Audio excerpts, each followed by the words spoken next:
Ah, muy bien. Y el señor que revisa el teléfono miraba de forma... ¿Cómo miré caleta Miraba y esa? miraba y miraba, pero... No, Serio, no, no, me sí. reí, bueno, mezcla ahí la Sí, sí, imagen. mezcla, tú edita.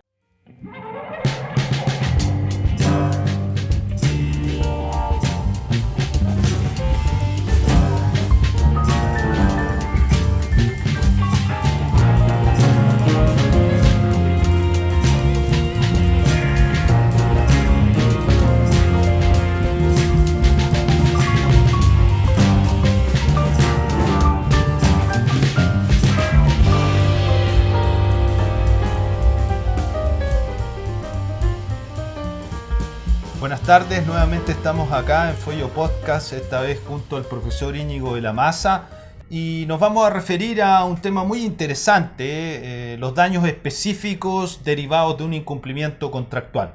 Ya tuvimos la ocasión de analizar la indemnización de perjuicio en términos generales, y entonces es muy importante, ¿no? Entrar al terreno y poder analizar cuáles son esos daños específicos que pueden indemnizarse en el ámbito contractual, cuáles son sus condiciones, cuáles son sus efectos y escollos que normalmente se presentan en la práctica para poder acceder a la indemnización.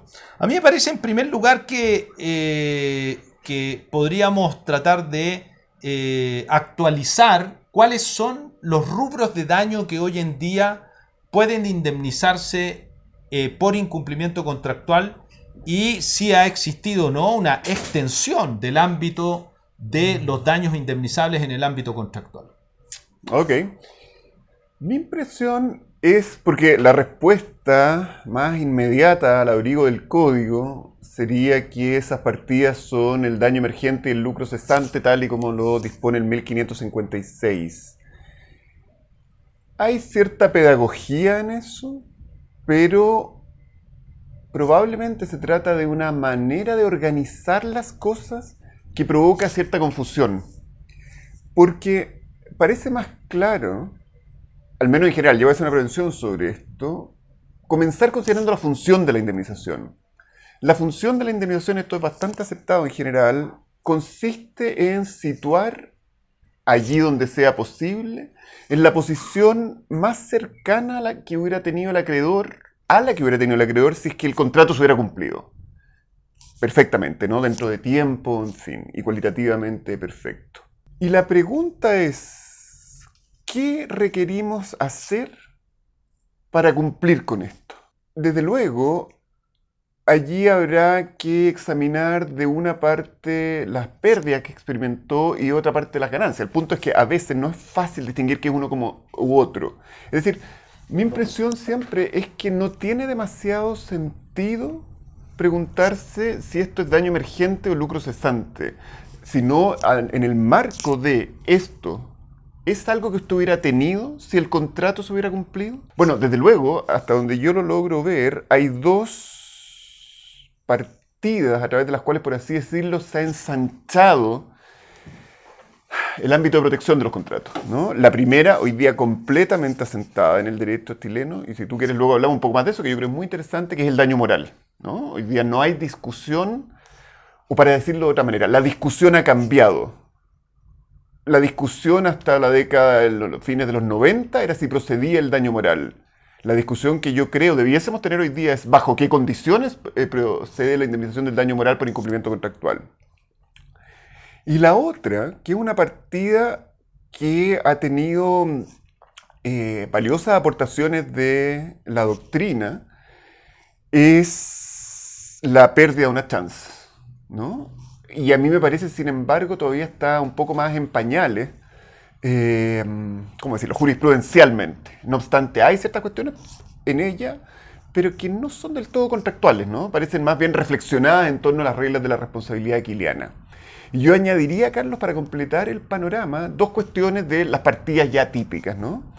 Por supuesto, la cuestión de la certeza, tratándose del lucro cesante. Sin duda. ¿Cuál es el estándar que vamos a aplicar allí?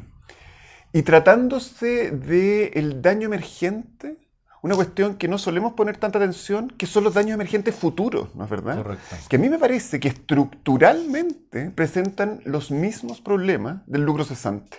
Y no ver eso es una miopía en la que no debiésemos incurrir. Sí, en la práctica yo creo que en la profesión, ¿no? se suele soslayar los daños materiales, privilegiando el daño moral cuando existe, ¿no? Pero sabemos que en un ámbito muy importante de la contratación el daño moral no va, ya veremos por qué, ¿no? Por eso quizás podríamos primero concentrarnos en lo que refiere a los daños materiales, que sería el daño emergente y el lucro cesante, y quizás podríamos también abordar en primer lugar lo que es el daño emergente futuro, ¿no? Porque ahí quizás la problemática está en la prueba y en el elemento de la certeza para convencer, ¿no? a quien tiene que decidir para que acceda a esa indemnización de gastos que todavía no han ocurrido, pero que previsiblemente van a acontecer en el futuro. Claro, déjame decir una primera cosa sobre esto, que yo creo que es muy interesante. Considerar en tándem, simultáneamente, los daños emergentes futuros y el lucro cesante muestra que la distinción se torna arbitraria, porque la estructura de los problemas que presentan son exactamente los mismos, y entonces lo podemos pensar con un ejemplo, creo yo. Un ejemplo en el que se incumple un contrato y tú dejaste de ganar, ¿no? Tú tenías un contrato para distribuir, no te entregaron y dejaste de ganar. La pregunta es ¿cuánto dejaste de ganar? Pero si luego pensamos en una operación que te hacen y que fue defectuosa, disciplinada contractualmente, no cabe duda que vas a tener ciertos daños, ciertas consecuencias hacia el futuro, ¿no? Por los próximos 5 o 10 años, los que fuere. El punto es que no estamos demasiado seguros cuáles van a ser exactamente esas consecuencias. Y cuando pensamos las dos cosas a la vez, el problema es exactamente el mismo. El problema es el estándar de plausibilidad, ya sea de la utilidad perdida o del daño producido. Y a mí me parece que allí había una reflexión más bien escasa, sobre todo por parte de los tribunales, que yo diría han sido... Esto es curioso y quizás tenga alguna relación. Si uno mira panorámicamente la sentencia, creo que sin demasiada equivocación podría decir que tratándose de lucro cesante, los tribunales han sido extremadamente conservadores. Y tratándose de daño moral, en cambio, han sido excesivamente liberales. Déjame preguntarte algo respecto de eso, porque sí, la visión bien compartida ha sido que el daño moral ha subsumido el lucro cesante, sobre todo en el caso de los daños físicos, ya sea que deriven de un incumplimiento contractual o de una hipótesis de responsabilidad extracontractual. Sin embargo, hay unos fallos relevantes, y no pocos creo yo, en el ámbito laboral, ¿no? O en el ámbito extracontractual, ¿no? El caso Schuster del avión de Juan Fernández lo muestra de manera muy elocuente, en que la partida de la indemnización del lucro cesante con muerto, ¿no? con una víctima directa fallecida, fue extremadamente superior a aquella del daño moral. Entonces, yo creo que existe un cierto cambio en la jurisprudencia, en la percepción del daño moral, sobre todo extracontractual, donde se está accediendo con ciertas reducciones que se llevan a cabo, algunas prudencialmente, y donde el daño moral quizás se le está localizando en el espacio en que debiera estar, ¿no? Para que no tenga que subsidiar las ganancias que efectivamente no van a ingresar al patrimonio de la víctima en razón del accidente. ¿Tú crees que eso está ocurriendo? Porque yo he planteado, ¿no? Me parece que el lucro cesante, sobre todo el año 2021, dio un salto cualitativo en la jurisprudencia. La Corte Suprema, tanto la cuarta sala como la tercera sala, han sido bastante más generosas en la indemnización de esa partida de daño. Pero en el ámbito contractual no lo he visto tanto. Ok, ¿no? Es que eso es exactamente lo que te quería decir. Bueno, yo lo primero que diría es que es una noticia en desarrollo, digámoslo de esa manera, claro, ¿no? Claro. Vamos a ver si se trató de casos puntuales, que ya voy a decir algo sobre eso, o bien una cierta tendencia que se está comenzando a enraizar. Pero La cuestión es que aun cuando se trata de una cierta tendencia que está tendiendo a enraizar, se trata de casos bien peculiares, ¿no? O sea, yo creo que Schuster es un caso que es muy difícil extrapolar a materia contractual. Yo diría, es imposible extrapolarlo a materia contractual por el dramatismo de los hechos, ¿no?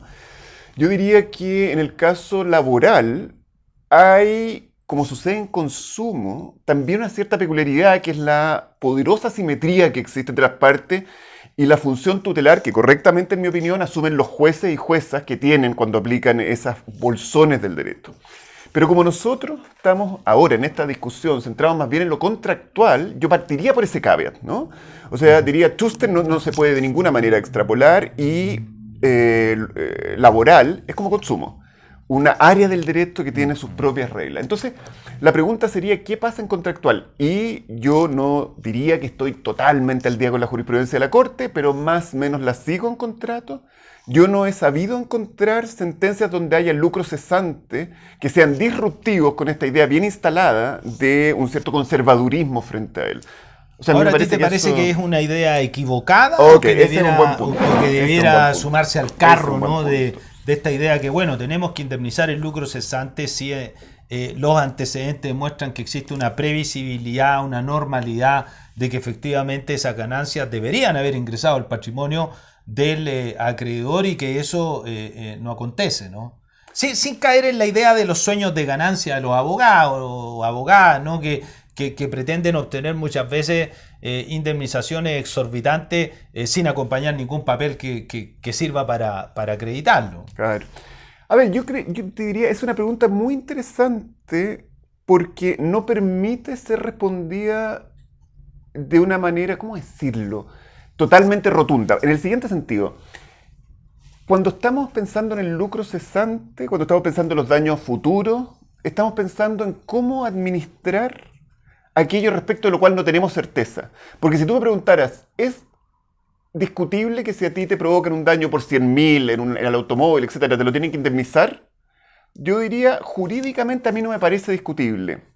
Pero cuando estamos pensando en el tamaño de las probabilidades, es decir, lo que tú me estás diciendo es que le pasaría lo mismo con la pérdida de una chance. Cuando tú me estás diciendo, puede ser con una alta probabilidad que pase esto, a mí casi me parece un problema más político que jurídico. ¿Cuál es el tamaño de esa probabilidad? Entonces, yo creo que lo primero es ser honestos, ¿no? El tamaño de una probabilidad es una cuestión que no es indiscutible como los 100.000 del automóvil. Es algo en lo que nos tenemos que poner de acuerdo y justificar. Sí. Hay otra pregunta que tiene que ver ya quizás con una cuestión más técnica, ¿no? Y es esta idea que la ejecución correcta del contrato me iba a generar determinadas ganancias. Hay un cumplimiento imperfecto, un incumplimiento total, con lo cual esas ganancias no se van a verificar. ¿Cómo se compatibiliza eso con la inversión que debía realizar el acreedor para generar esa ganancia, ¿no? Porque normalmente lo que se hace es, oiga, yo con este contrato usted tenía que traerme tal insumo, yo no lo tuve, yo con ese insumo iba a producir tal cosa y iba a ganar tanto, deme todo eso. Sin embargo, yo no llevé a cabo el proceso productivo para generar eso. Hay que tomarlo en cuenta cómo se operativiza ese gasto que necesariamente tenía que llevarse a cabo para generar esa riqueza, pero que no se va a verificar. Ok, al margen de todas las inevitables complejidades que eso tiene en la práctica, ¿no? Pero en términos abstractos, que como lo podemos pensar ahora, yo pensaría que, asumiendo, como yo creo que es correcto, que este es un problema de justicia conmutativa, la cuestión tendría que estar en deducir en deducir el monto de la inversión de los daños, ¿no?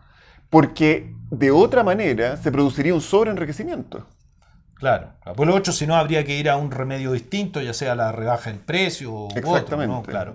Y bueno, antes que se nos acabe el tiempo, vamos un poco al daño moral, aunque sobre eso la verdad que me parece que la doctrina ha aportado bastante. Mucho, creo yo, mucho. Y de alguna manera los tribunales han ido siendo receptivos a superar evidentemente el problema de la procedencia del daño moral en materia contractual y más bien concentrarse en cómo colocar límites, ¿no? A que este daño moral frente a un incumplimiento contractual merezca ser indemnizado. Entonces, ¿cuáles son esos límites que tenemos que aplicar? En el daño moral, a mí me parece, si lo miramos panorámicamente, la recepción del daño moral ha habido 3 etapas. Una en que los tribunales eran consistentes en no, digamos, acoger las demandas por daño moral frente a incumplimiento, que se mantiene más o menos hasta la mitad del siglo XX. De ahí en adelante lo hacen parceladamente, tú sabes, el caso del tren que le corta la pierna a esta pobre señora o señora. Una isla. Exacto. Respecto de ciertos contratos, sorprendentemente uno de ellos fue un contrato de cuenta corriente, de manera que no era muy coherente por qué en unos sí y por qué en otros no. Y la tercera tendencia, que es la que estamos hoy día, es la aceptación generalizada, es decir, no limitada a tipos de contratos del daño moral. Que eso se produce con 2 sentencias del 94 y 2001, esta famosa sentencia del examen, ¿no?, de VIH, etc. Ahora, ¿dónde estamos hoy día? Hoy día estamos en que nadie discute, al menos en términos abstractos, la procedencia del daño moral frente a un incumplimiento contractual. Que yo no he escuchado a nadie decir, no, eso no procede. El problema que tiene es que hay un non sequitur cuando uno afirma que el daño moral procede frente al incumplimiento contractual y concluye que procede frente a cualquier incumplimiento contractual. Y en algún sentido, no tan radical, a mí me parece que la Corte Suprema ha tomado una aproximación particularmente liberal hacia el daño moral. Y eso nos lleva a lo que tú me preguntabas antes, bueno, ¿cómo establecemos los límites? Claro. Yo creo que lo mejor de nuestra doctrina a este respecto, ¿no? Estoy pensando en un gran artículo de Mauricio Tapia con Andrés Jana, en Ramón Domínguez, desde luego en La Carmen, que es tan importante en esto, en Álvaro Vidal, nuestro común amigo, en fin, y otros y otras. Lo que han dicho es lo siguiente, y la Corte de alguna manera lo ha recepcionado, es... La pregunta es la siguiente. Otra cosa es cuál sea la respuesta, pero al menos preguntar bien las cosas constituye un adelanto. ¿Este contrato que se incumplió protegía intereses patrimoniales o además añadía intereses extrapatrimoniales? ¿Bien? Y la Corte ha dicho esto, la Corte ha empleado una expresión que a mí me gusta, encuentro adecuada, que es el ámbito de resguardo del contrato. Y ha dicho que en contratos con prestaciones médicas, que involucran prestaciones médicas, el ámbito de resguardo del contrato sin duda incorpora aspectos extrapatrimoniales. Y luego, en una sentencia que yo solo la he visto comentada por Ramón Domínguez, no he leído la sentencia, se trata de un fabricante de armas que comisiona, digamos, contrata a un comisionista para que vende. El comisionista aparentemente las vende, pero el fabricante de armas, gente de dudosa calidad moral, no le paga. Y el comisionista demanda daño moral por esto, ¿no? Y la Corte dice que no le da lugar, aparentemente no lo justifica demasiado, pero ahí el profesor Domínguez dice, bueno, todo indica que un contrato como este de venta de armas y comisión por venta de armas se limita a los intereses patrimoniales, ¿no? ¿Verdad? Yo diría, eso es una primera cuestión. Hacerse al menos la pregunta, ¿este contrato involucra intereses extrapatrimoniales, sí o no? Por supuesto, eso puede ser extremadamente complejo. Sí, porque en realidad yo creo que hay una cierta distinción que es fácil, ¿no? Están los casos sencillos donde el contrato puede poner en riesgo a través del incumplimiento la integridad física de la persona. Las prestaciones médicas, ¿no? Típicamente. Prestaciones médicas, contratos de transporte, contratos de productos riesgosos, etcétera. Y ahí, bueno, no cabe ninguna duda que el daño moral va a estar integrado, que podemos entender que la regla de previsibilidad o bajo otros parámetros lo cubre. Luego están los contratos netamente patrimoniales, ¿no? Donde uno dice, oiga, no, ¿cómo va a demandar daño moral? Es imposible. Una compraventa de acciones, no fuertemente especulativas. Pero hay un terreno difuso, sí, ¿no? Desde luego. Que es el más complejo, donde Álvaro incluso dice, bueno, pero puede haber un incumplimiento con culpa grave, cercano al dolo, y entonces yo abro la puerta para que pueda haber indemnización del daño moral en esos casos. Por ejemplo, en la jurisprudencia hay una gran cantidad de casos que tienen que ver con la cuenta corriente, digamos, ¿no? Que es un contrato netamente patrimonial. Y Perdona, déjame detenerte ahí, Carlos, porque alguna vez junto a Nicolás Montes, que es un ayudante nuestro, yo escribí sobre eso. Y mi impresión es la siguiente, ¿eh? Una cuestión es que cuando hay culpa grave o dolo en virtud del 1558, por así decirlo, ceden las limitaciones del daño moral. Por lo tanto, aunque no haya sido integrado el contrato, yo lo podría solicitar.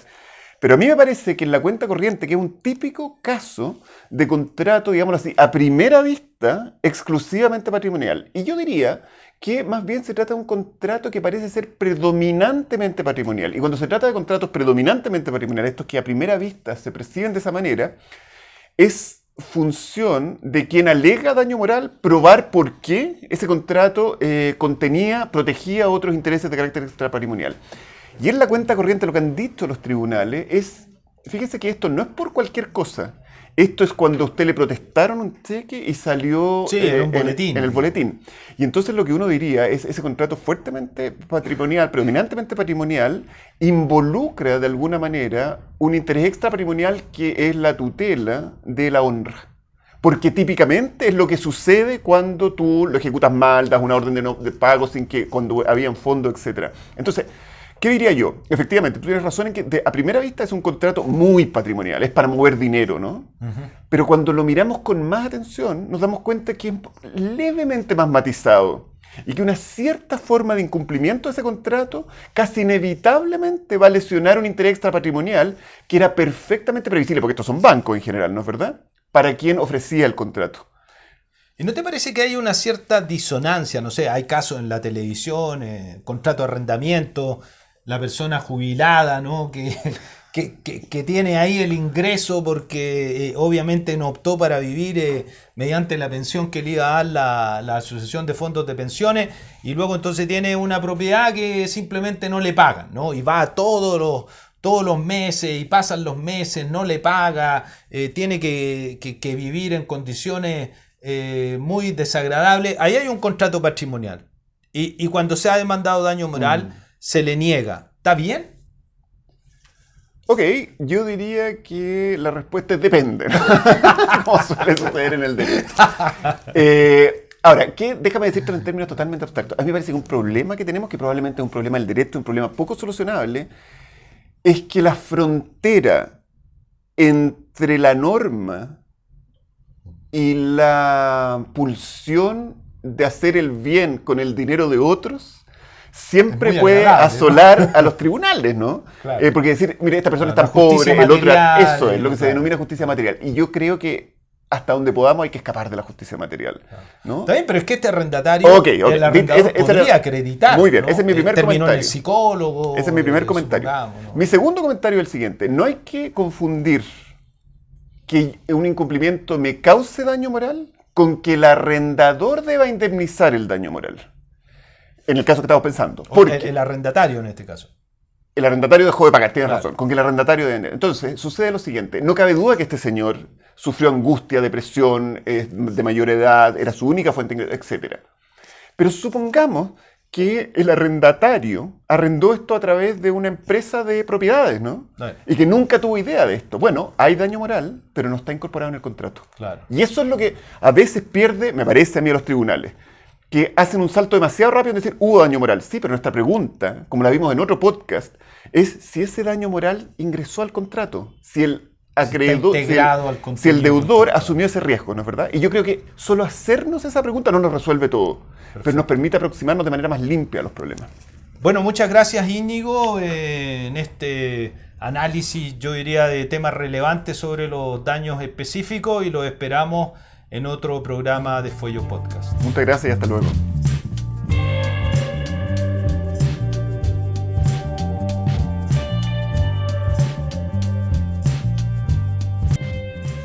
¿Qué ocurrió? No grabó. Fue el mejor y no grabó. O sea, fue extraordinario, ¿no? O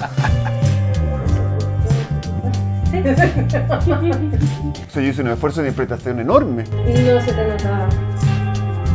¿Qué quieres que te diga? ¿Cómo se va a notar? Gesticulando, alzando la voz.